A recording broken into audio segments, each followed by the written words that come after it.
Bonjour à toutes, bonjour à tous, bienvenue sur le plateau de la matinale de TV Vendée. Nous sommes le lundi 2 octobre et nous repartons pour une nouvelle semaine, un nouveau mois ensemble. La matinale de TV Vendée vous accompagne du lundi au vendredi de 7h à 9h. Ravi de vous retrouver, soyez les bienvenus. On fait le point sur ce qui nous attend durant cette demi-heure. La 51e édition du Tour de Vendée qui se déroulait ce dimanche avec un beau soleil et un podium de choix. On note la victoire de Arnaud Démare qui signe sa 94e en carrière. Des moustiques tigres qui sont parmi nous en Vendée. C'est en tout cas 16 communes qui sont concernées, de quoi être quelque peu préoccupées par la situation. En tout cas, ça l'est pour l'Agence régionale de santé. Nous reviendrons sur le point fait par Alix Lanos sur notre plateau. Il sera également question de rugby avec de la Fédérale 2 et de handball avec une belle victoire de La Roche en Nationale 1 féminine face au leader du championnat. Vous retrouverez le plus info également, le retour de la météo de l'emploi, toute nouvelle dans cette matinale, et puis à suivre un extrait des Passionnés avec Grégoire de Châtillon. Ça sera en deuxième partie d'émission à partir de 8h45 à peu près. Qui dit nouvelle semaine dit nouveau jeu. Nous vous donnons la possibilité de remporter vos places pour la nuit, pour les nuits courtes, la 6e édition qui se déroule les 27 et 29 octobre. Le premier indice arrivera donc pour vous aider d'ici la fin de cette édition. La semaine commence sous un ciel assez voilé côté météo sur l'ensemble du département. Quelques entrées maritimes sont possibles par les îles côté thermomètre. En ce début de journée, nous avons déjà en moyenne 19 degrés proche du littoral, 20 dans nos terres. L'horizon va s'éclaircir encore un peu plus. Cet après-midi, le soleil brillera notamment à l'est. Les températures oscilleront à des niveaux records de 28 à 30 degrés. Après la météo, voici la carte des marées. La pleine mer a eu lieu tout à l'heure, c'était à 7h04, 19h25 pour la prochaine, à l'heure du dîner. Entre les deux, nous avons la basse mer, c'est pour le début d'après-midi, 13h25, coefficient marée de 104 à 98. Les marchés alimentaires, on a Noirmoutier, les Sables d'Olonne ou encore, comme vous pouvez le voir, Jars-sur-Mer. Vous l'avez compris, ça se passe du côté de littoral le lundi. Nous sommes le lundi 2 octobre 2023 et le 2 octobre, nous embrassons les Ernoux, Arnoldo et Arnolda. Nous retenons 3 journées mondiales en ce jour. Tout d'abord, celle de l'habitat. L'idée est de faire réagir l'ONU qui vise l'amélioration des conditions des habitations de 100 millions de personnes. Le risque de mal loger devrait augmenter lui aussi. Et puis celle de la non-violence, journée internationale de l'architecture aussi. C'est l'anniversaire d'une personnalité dans le domaine du sport et plus particulièrement de tennis. Marion Bartoli, celle qui a remporté Wimbledon en 2013 à 39 ans. Le soleil se couche à 19h34 ce lundi soir. La nuit va tomber 2 minutes plus tôt que ce dimanche. Allez, c'est parti pour le journal 100% Vendée de la rédaction.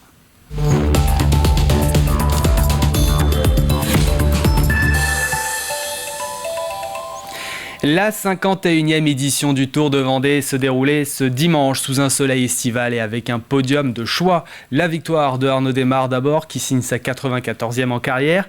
Celui qui a gagné à Milan-San Remo et 2 étapes du Tour de France remporte sa première victoire sous les couleurs de l'équipe Arkea Samsic. Sur le podium, on retrouve Paul Pénouet de l'équipe Groupama, FDJ qui devient champion de France de cyclisme avec cette 2e place. Et sur la 3e marche, c'est Sandy Dujardin, l'un des coureurs de l'équipe Total Energy dirigé par Jean-René Bernourdeau. Réaction du vainqueur après la course. Voilà, à l'approche de la ligne, déjà un tour de l'arrivée, les mecs ils roulaient vraiment très fort. Je me suis dit prochain tour j'ai pas intérêt à me louper. J'avais vraiment cette tension, cette envie en moi et voilà, il fallait pas que je me loupe, il fallait que j'ai l'ouverture et voilà, ça a mis du temps à trouver l'ouverture. Et puis finalement quand j'ai pu produire mon effort, même si Paul Pénouet avait quelques longueurs d'avance, je savais que j'allais pouvoir passer. Nous poursuivons avec le championnat du monde de stand-up paddle du côté des Sables d'Olonne. Hier, encore sous un temps estival et une grosse ambiance, les Français ont gagné toutes les courses, sprint et relais. Samedi sur la longue distance, le japonais Shuri Araki est arrivé premier.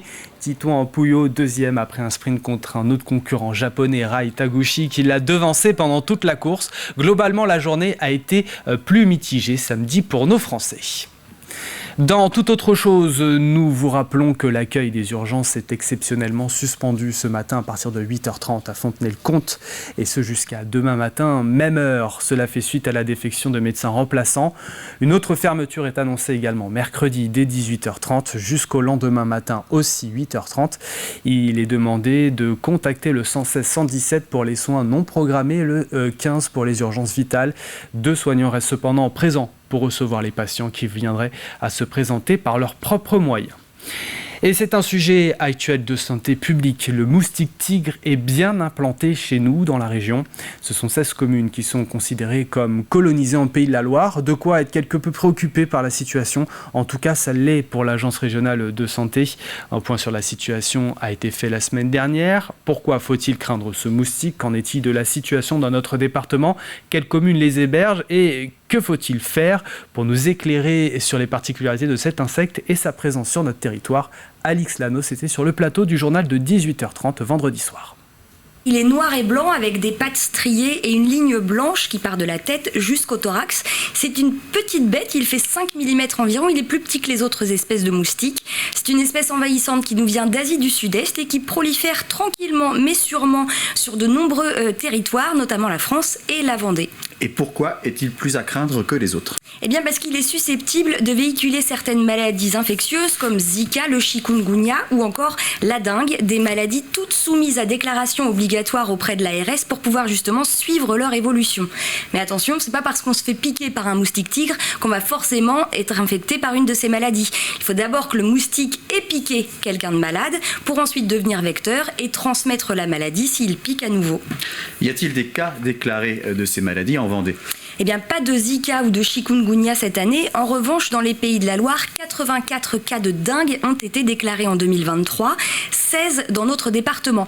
Mais attention, et c'est important de le noter, aucun cas autochtone. Cela signifie que toutes les personnes malades ont été contaminées en dehors de la région, probablement lors de voyages dans les dom-toms ou d'autres régions tropicales où circulent ces maladies. Alors, quelle commune de Vendée héberge des moustiques tigres? Alors, le moustique tigre, il a fait son apparition en France en 2004, dans une commune des Alpes de Haute-Provence, et puis il est tranquillement remonté pour s'implanter dans 71 départements français. En Vendée, il a été identifié à Fontenay-le-Comte dès 2015, puis à Saint-Hermine en 2019, et depuis cet été, il est officiellement présent sur les communes d'Esnay, de Jars-sur-Mer, des Épaisses, de la Châtaigneraie ou encore de La Roche-sur-Yon. Et que doit-on faire en présence de moustiques tigres? Eh bien, il faut signaler sa présence, il faut prévenir. Si vous voyez des moustiques tigres, il faut prévenir sur une plateforme dédiée dont le nom va s'afficher en bas de l'écran.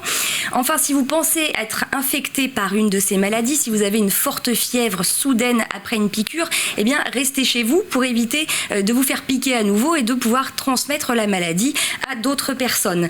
Et enfin, il faut tenter d'empêcher la reproduction du moustique tigre.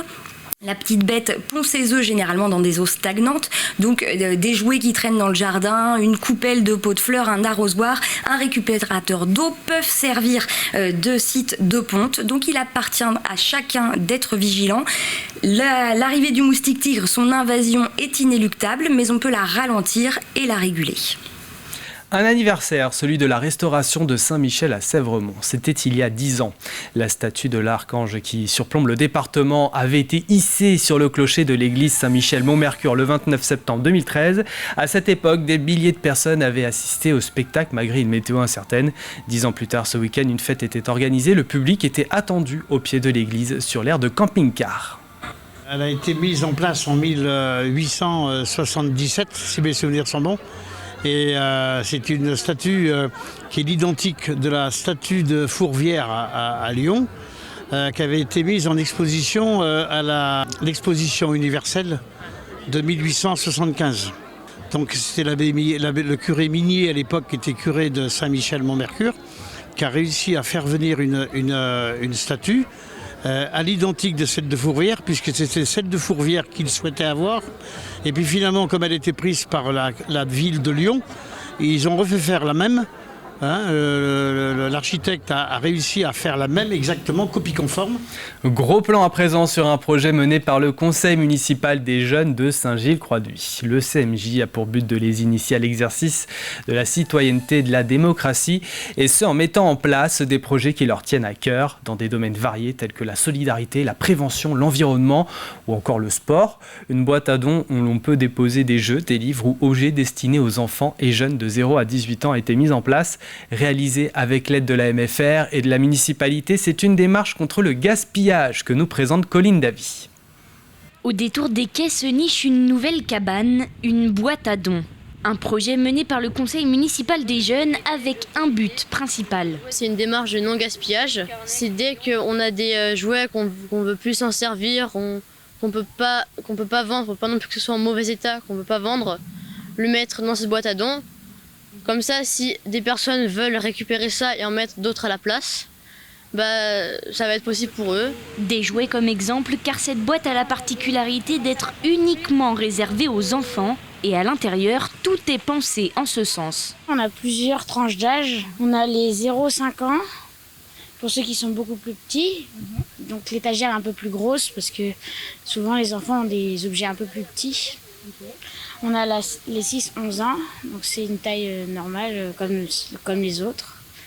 On a les 12-15 ans et les 16 et plus. La conception est le fruit d'un travail avec la MFR, un moyen de valoriser chaque jeune selon son âge et son expérience, mais pas seulement. C'est pour nous aussi l'occasion de parler des métiers, et puis non seulement de parler des métiers, mais qu'ils s'exercent dans nos ateliers avec nos apprentis. Un projet mené donc de A à Z par la jeunesse de la commune, mais accompagné tout de même par la municipalité. On a à cœur, et ça c'est super important, de ne pas insuffler d'idées, que ça reste leur projet. Le but c'est d'animer aussi les débats entre eux. Ça c'est important parce qu'ils ne sont pas toujours d'accord. Il y a des moments où effectivement il y en a qui sont plus pour un projet, d'autres pour un autre. Donc là on les fait voter. Et puis pour les choix des projets, après quand vraiment c'est quelque chose qui n'est pas réalisable, on leur dit que voilà, ça ne va pas être réalisable de cette manière-là, mais on réfléchit ensemble pour le réaliser différemment. Le CMJ sera renouvelé le 10 octobre.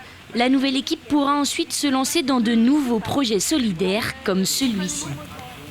Depuis 2015, Vendée-Cœur s'engage au profit des enfants malades ou porteurs de handicap et de leurs familles. Des entreprises et des associations, des groupes d'amis se mobilisent pendant plusieurs mois pour faire grimper le compteur des dons. D'ailleurs, lors de la prochaine édition, c'est Nathalie Péchala qui sera la marraine. En juin 2024, tous les participants et le grand public se retrouveront au Sable d'Olonne pour 24 heures de stand-up paddle, de fêtes et de concerts gratuits. Cette course aux dons, elle prend effet à l'inscription des équipes. 3 mois avant l'événement et est conclue lors de l'événement qui propose 24 heures de stand-up paddle. Donc les équipes s'inscrivent 3 mois au préalable, rentrent dans une course aux dons pour créer de l'émulation entre copains, c'est la course aux dons tribu, entre collègues de travail, c'est la course aux dons entreprise, pour être conclue finalement par 24 heures de stand-up paddle, puisque ceux qui s'inscrivent vont découvrir les bienfaits du stand-up paddle sur le plan d'eau des Sauniers au Sable d'Olonne. Un mot de sport avec du rugby et la 3e journée de Fédéral 2 qui se jouait ce week-end. Les Lyonnais se sont inclinés sur leur terrain face à Surgères. Une défaite 6-28 des Vendéens. Dominés en première période, les Lyonnais n'ont pas su parvenir à retourner la situation dans une rencontre compliquée. L'équipe de La Roche-sur-Yon va devoir apprendre de sa défaite pour repartir de l'avant avec un prochain match face à Mérignac. Donc on savait que ça allait être compliqué, on savait que le niveau serait important. Maintenant voilà, ce qui trahit pas, c'est le pragmatisme, quoi. C'est des équipes qui sont très pragmatiques dans ce qu'elles font. Donc à nous de nous mettre au niveau pour que la saison se passe du mieux possible, quoi. La suite, on va se déplacer à Mérignac et on reçoit Gujan. Donc c'est 2 gros morceaux de la poule, mais en même temps, j'ai envie de dire, il n'y a pas de petits morceaux cette année. On avait une quinzaine de blessés, comme je pense beaucoup d'équipes en soi. Donc voilà, on était un peu en difficulté, mais bon, on va rentrer des joueurs, donc j'ai bon espoir que voilà, on fasse bonne figure là sur les 2 matchs qui arrivent. Et puis les sports toujours avec du handball féminin. Pour la 4e journée de championnat ce week-end, La Roche accueillait le leader Mios Biganos et ses ambitions de monter. Les Lyonnaises ont réalisé une belle prestation collective pour s'offrir la victoire. Score serré et donc un succès 21-19 à domicile. Les Vendéennes sont maintenant 5e du championnat à 4 points de l'équipe qui est maintenant en tête, Bergerac. Bergerac sera justement la prochaine destination pour les Lyonnaises lors de l'acte 5, donc la prochaine journée de championnat. Voilà pour l'actualité du jour. Terminons avec les prévisions météo détaillées de ce matin. Ce début de journée donc se fait avec un ciel plutôt voilé. Quelques entrées maritimes sont possibles par les îles. Côté thermomètre, en ce début de journée, nous avons déjà 18 degrés à Beauvoir-sur-Mer, Montaigu-Vendée, Saint-Vincent-sur-Jard, 19 du côté de Fontenay-le-Comte, 20 degrés dans les rues de La Roche-sur-Yon, 20 également pour Chantonnay, les Herbiers et Pouzauges. Plus d'éclaircies en seconde partie de journée, notamment dans nos terres. Ce qui frappe, ce sont surtout les températures. Elles iront entre 28 et 30 degrés, des niveaux records pour un début octobre. Nous entrons dans la deuxième partie de cette édition. Voyons le programme. Pour commencer, nous aurons le plus de l'info. Nous évoquerons la situation de l'association Sud-Loire-Océan, un bilan de la saison estivale de la ligne TER Nantes-Pornic-Saint-Gilles-Croix-de-Vie qui n'a pas été bon, la météo de l'emploi avec de nouvelles offres à pourvoir pour l'entreprise Jarny MVS, l'extrait du jour et le nouveau numéro des passionnés. Nous retrouverons Grégoire de Châtillon qui est allé à la rencontre de Baptiste Pierre. Et puis nous nous quitterons avec le jeu de la semaine. Nous vous donnons la possibilité de remporter vos places pour la 6e édition des Nuits Courtes. 6e édition qui se déroule les 27, 28, 29 octobre. Un indice arrivera donc pour vous aider d'ici la fin de cette matinale.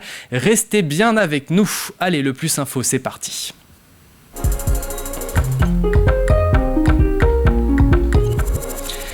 Dans ce Plus Info, nous mettons un coup de projecteur sur l'association Sud-Loire-Océan, un bilan de la saison estivale de la ligne TER Nantes-Pornic-Saint-Gilles-Croix-de-Vie qui n'a pas été bon. Quelles ont été les défaillances, les conséquences, les solutions? Regardez.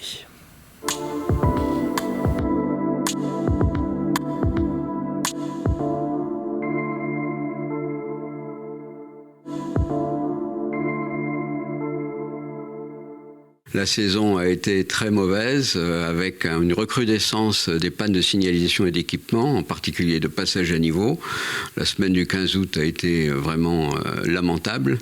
Et en plus, donc, on a eu en prime, sans doute en cadeau du choix de la SNCF comme exploitant du lot mis en concurrence par la région, des pénuries de matériel qui étaient non entretenus ou non réparés par le Technicentre de Nantes et qui ont valu des suppressions de trains sur Saint-Gilles et surtout sur Pornic. Les défaillances de l'été, c'est un train sur 2, pratiquement, puisqu'il y a eu quelques 30 défaillances sur les 2 mois, et c'est absolument inacceptable. Et ça entraîne forcément la suppression d'un certain nombre de trains et puis des retards sur les autres. C'est absolument anormal et ça nous exaspère.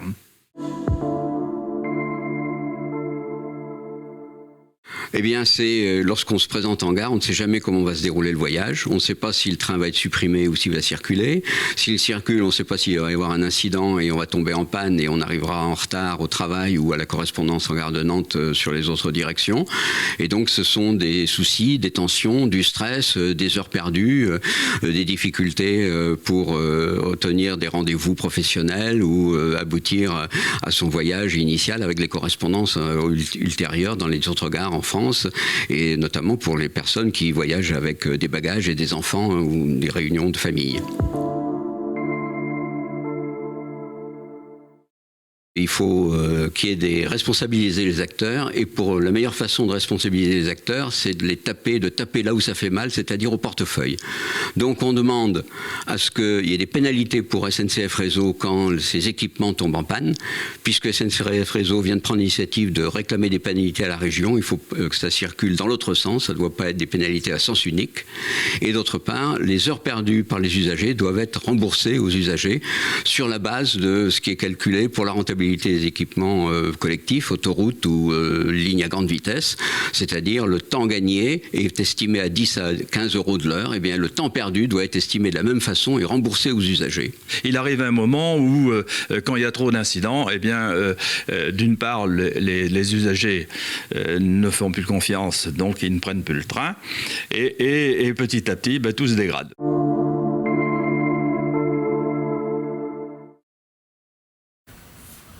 Aujourd'hui encore, l'ASLO demande que l'État s'engage rapidement et anticipe sa participation au futur contrat de projet État-région négocié dans les mois à venir afin de ne pas retarder une modernisation devenue indispensable.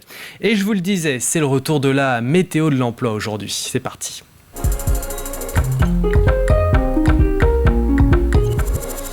En Vendée, plusieurs profils sont recherchés. Un technicien de surface, technicien SAV à Saint-Gemme-la-Plaine et Sarre-en-Bocage où le poste de chef d'atelier est à pourvoir. Tous ces postes concernent le groupe Jarny MVS. À Saint-Gemme-la-Plaine, l'entreprise Jarny MVS recherche un technicien entretien. Vous devez avoir une base technique en mécanique, agricole, travaux publics, poids lourd, autocar ou auto. Vous êtes une personne autonome et organisée. Enfin, vous avez une certaine aisance relationnelle. L'entreprise Jarny MVS recherche pour son site d'Essarts-en-Bocage un responsable d'atelier. Vous êtes titulaire d'un BTS maintenance de matériel agricole ou TP avec une expérience professionnelle de 5 ans minimum. Vous devez avoir également une expérience dans le management d'équipe. À Saint-Gemme-la-Plaine, l'entreprise Jarny MVS recherche un technicien SAV en CDI.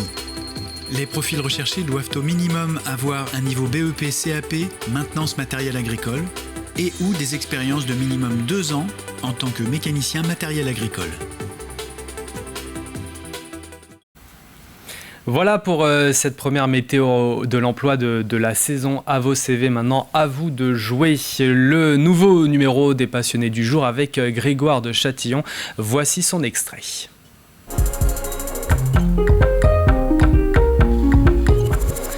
Baptiste Pierre, c'est un natif du département voisin, la Charente-Maritime. Il est passionné de curiosité végétale. Il nous a ouvert la porte de son domicile. Voici pour vous l'extrait.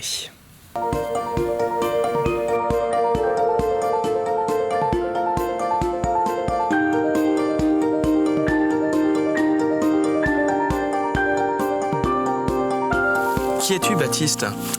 Alors, je suis donc Baptiste Pierre, je suis né en Charente-Maritime. J'ai vécu une grande partie de ma vie à Réau, à côté de Jonzac, en Charente-Maritime. Et depuis bien longtemps, effectivement, je m'intéresse aux végétaux et surtout à la diversité du végétal, puisque ce qui m'intéresse, eh bien, c'est toutes les plantes les plus singulières, les plus rares, toutes celles en tout cas qui génèrent un intérêt et de l'émotion dans les yeux d'un peu tout le monde. Alors si tu veux bien, on y reviendra. C'est pour cette raison qu'on est venu à ta rencontre aujourd'hui. Nous sommes à Saint-Georges de Pointe-à-Doux. Toi, tu vis en Vendée depuis quelques temps déjà. Ah oui, ça va faire presque 15 ans. Et tu n'as pas toujours habité ici, hein, je crois que tu as habité à Landronde également et peut-être ailleurs aussi. Au Sable d'Olonne, effectivement, et puis avant je travaillais au Jardin des Plantes à Nantes, en face de la gare. Donc j'ai vécu à Ancenis, à Nantes et puis même un petit peu à Tours durant mes études, où j'ai fait des études de médiation scientifique et d'éducation à l'environnement. C'était un petit peu faire comme dans Fred et Jamy, dans C'est pas sorcier, c'était l'idée de s'amuser à transmettre du savoir. Et donc du coup il y a une licence qui existe rien que pour ça. Et c'est le travail qui t'a emmené dans le département de la Vendée ? Effectivement, il y avait un poste à pourvoir au potager extraordinaire, donc du coup à la Motte-à-Char. Et l'idée d'avoir à la fois des plantes bizarres et des plantes alimentaires, je connaissais rien du tout aux plantes alimentaires, c'était pas du tout mon sujet, mais il y avait vraiment des bizarreries, des curiosités qui me fascinaient. Donc du coup je me suis dit, eh bien, autant se lancer. En plus de ça, le département est assez attractif, on n'est pas loin de la mer. Le climat est intéressant, on est entre la Bretagne et du coup la Charente-Maritime, là où je suis né, donc il y a quelque chose d'intéressant en termes de climat. On dit que tout pousse en Vendée en plus. Eh ben, c'est presque pas faux, mais bon, avec les étés assez secs qu'on a en ce moment, ça commence à être compliqué quand même. Merci beaucoup Baptiste de nous accueillir chez toi. On se dirige là vers ton jardin. Effectivement.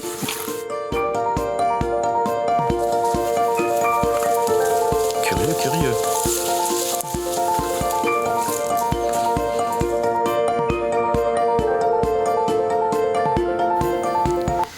Et ce nouveau numéro des passionnés est à retrouver dans son intégralité aujourd'hui sur TV Vendée après la matinale. Il est également disponible sur notre site internet tvvendée.fr. Avant de nous quitter, de marquer une page de publicité, de nous quitter, nous passons au jeu de la semaine. La nouvelle question est à suivre. Là, maintenant, tout de suite, soyez attentifs.